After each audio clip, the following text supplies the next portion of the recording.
You mentioned in your book that part of you kind of overcoming and taking on this challenge was you getting over these past traumas. So talk to us about that and how we need to do that as well.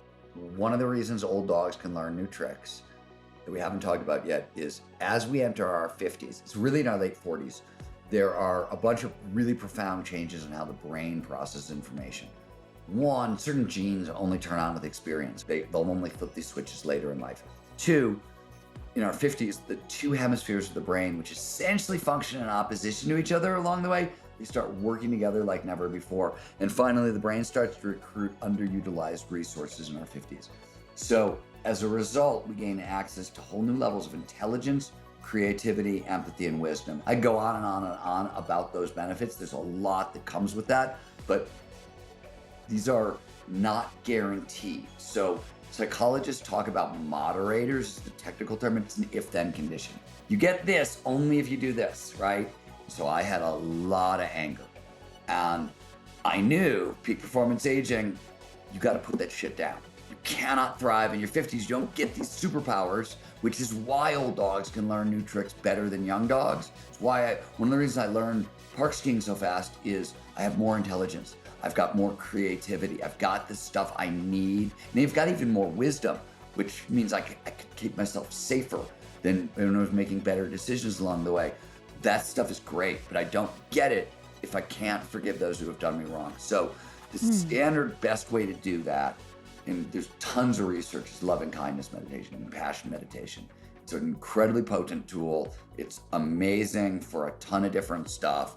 It's been studied for probably longer than any other meditation style, and we understand all the neuroscience. But when it came to people who I got in fistfights with, and worse, for 10 years, it wasn't enough.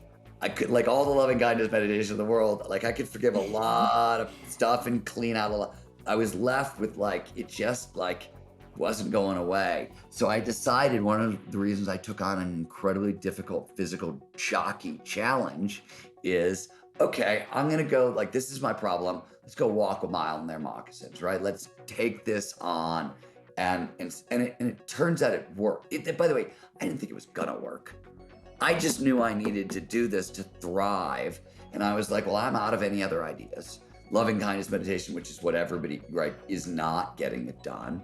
And there's still anger there. There's still resentment there. There's still stuff there. So let me see if taking on, this kind of putting myself on a physical mission could clear that out. And it did. It was one of the neater things that happened along the way, is I got to put down a bunch of sort of shame and embarrassment and stuff that I've carried since I was probably 10 or 12. How did that impact you getting over that trauma like that after so many years of having the same issue?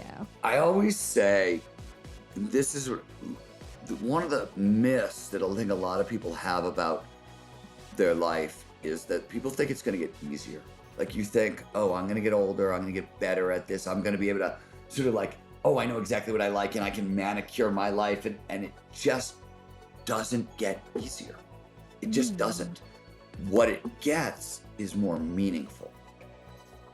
And more in life satisfaction and overall well-being. And that's what this really impacted. Somehow, it made life more meaningful.